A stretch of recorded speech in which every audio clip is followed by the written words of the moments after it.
Hi guys, welcome back to my channel. I hope you're all well. If you haven't subscribed to my channel, please do that before watching the video. And if you want to learn about how to become an overseas nurse in the UK, keep on watching. So today I'm going to talk about how you can become a nurse in the UK if you're coming from overseas. So if you're coming from either India or Africa or any other international countries, and specifically not if you're from the European Union. So I've been getting a few messages on my social media if I could make a video regarding this subject, and so I just thought, since I've known a few international nurses throughout my career, I thought that it would be quite nice to actually give you the information, so that if you wanted to apply to become a nurse in the UK, you knew what process you would have to go through.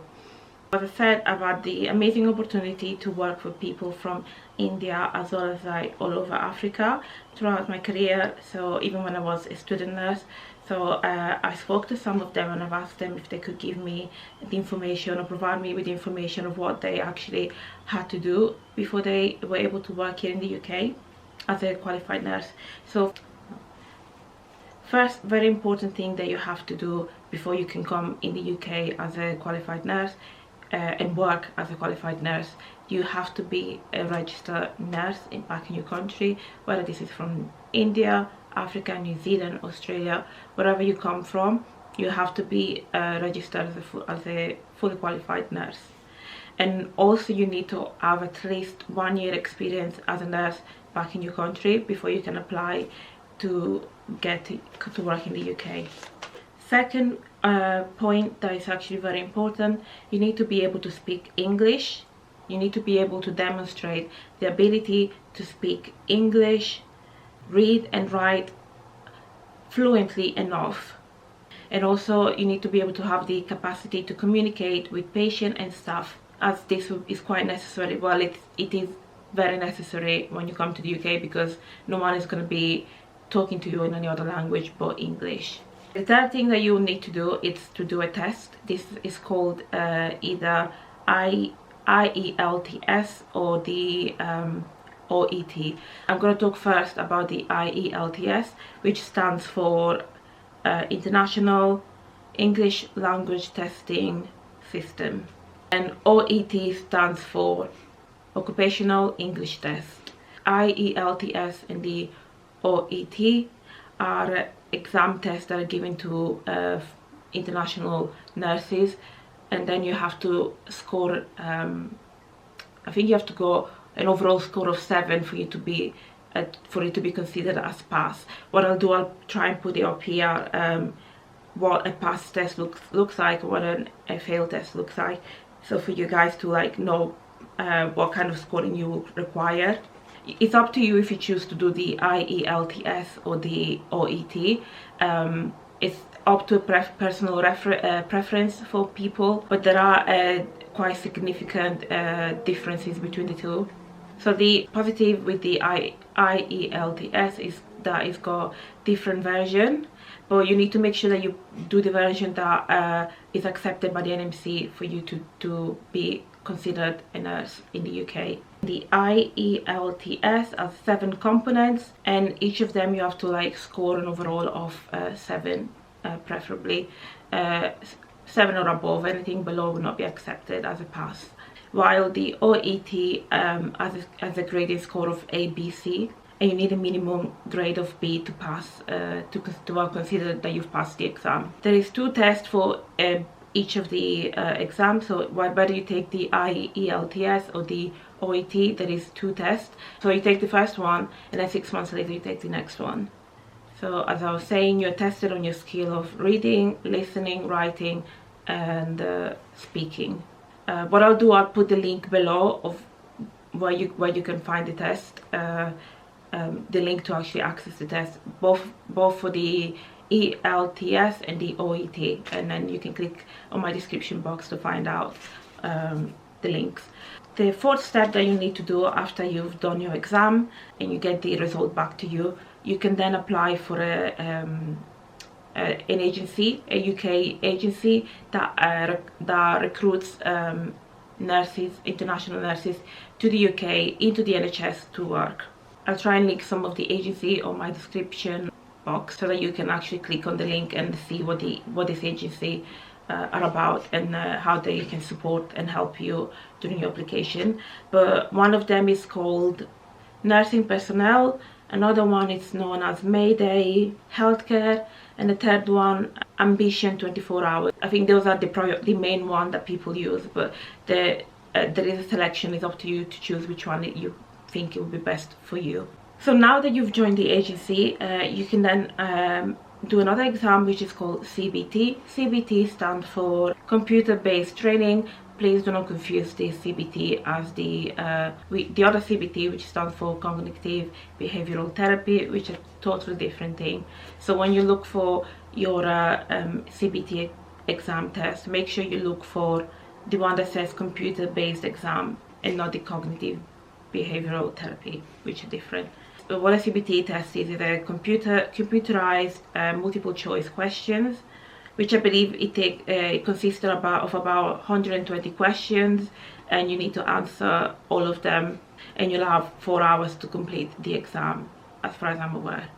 So after you pass your IELTS or your OET and your CBT, now you can submit all your past test exam into the NMC, and the NMC will record all of your pass grade and exam that you've taken. Then it will take for the NMC for about 60 days, I believe, for them to get back to you with the final decision that they have made.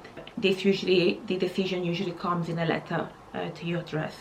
So now that you've passed all the tests and you've let the NMC know about your test, and you're waiting for the decision to come back, once the decision have come back, you can now let the agency know as well. But I'm sure that sometimes they liaise, depends.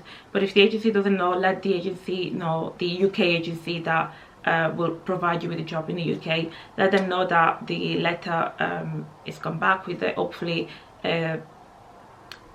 good decision, that they've accepted you.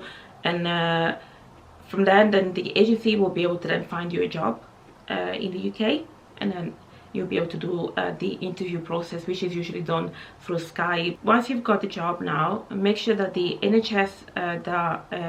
NHS trust where you got the job, make sure that they have all your personal information, and make sure they've done a DBS check, which is like a criminal record checks, and all of that has been completed. And they've also been able to do your references are done, and also that they've got your documentation, like ID documentation as well, so that they know it's the right person for the correct job. Next thing that you will do is apply for a COS. A COS stands for Certificate of Sponsorship. This is usually should have been done already by your either by your agency or by the NHS trust that has hired you. So you need to always do the COS before you apply for your visa, because then your visa will the visa people, whatever they call, the government that gives you the visa, they will need to know that you actually are coming here to work, and that you've been sponsored to actually be here, so that your visa will be accepted. So now that you've applied for your COS, you can apply for a visa.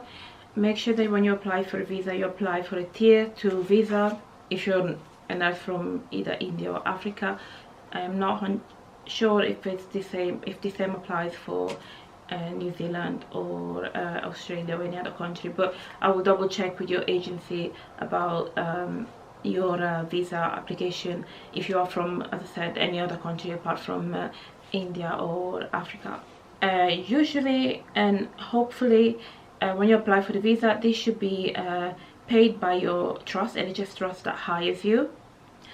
Sometimes they fully pay for it, sometimes they partially pay for it, but they only pay for your visa and not the visa of any family member that will come with you in the UK. If you want to make sure that about your visa expenses, just make sure you find out from your World International Specialist in your country. So now that you've got your visa's been accepted, and you plan your travel arrangement, and you're now in the UK and you've started your job, you will have 3 months from the start date of your job, which will be also you can also find the start date on your COS, which is your certificate of sponsorship, to sit and have the OSCE. An OSCE is a 6-station kind of like exam where they will test your knowledge and your grasp on the assessment processes, as well as the ability of organize and implement and evaluate patient care. The final stations will usually they're like a clinical expertise. So with this OSCE, it's very important to pass it because they give you, I believe, either 2 or 3 attempts. So if you fail the first 2 attempts, which are paid by the trust, you'll have to pay for your 3rd one by yourself.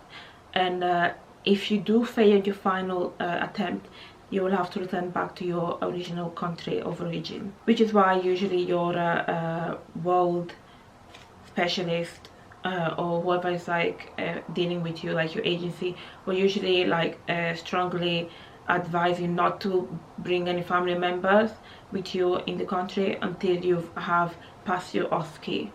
And also, just to let you know, if you fail your first attempt, you will have to redo your OSCE within a minimum of 8 months of your visa expiry date. If you fail your OSCE exam on your first attempt, you will need to resit your OSCE exam within a maximum of 8 months from the start of your visa. So now that you've passed your OSCE, well done. You will attend a face-to-face identification with the team, so they can identify who you are and sign you off. So make sure that on the day of your OSCE, you always bring every ID, like your passport, your visa, I don't know what else you might require, but like your address bill or something, anything that they will need as an ID, as a form of identification. So that includes all of your IELTS exam test and your any other documents, the CBT exam for example as well, that you passed. You have to bring all of them on your OSCE exam day. And once that all is done, you will then be successfully registered to the NMC, and that means that you're now a fully qualified nurse in the UK and you can work in the UK for as long as you want, really. Usually they will renew your visa, especially if they know you work as a nurse, or if you work for the NHS, it's usually quite easy to have a visa renewed at any point. You can also change job. Doesn't mean that you have to stay in that job forever. You might want to stay there for like maybe 2 to 3 years or something like that, and then if you feel like you want to move to a different I don't know, different field of nursing, you can always do that. So yeah, that's everything. And in the case of how to apply to become a nurse in the UK if you're an international nurse.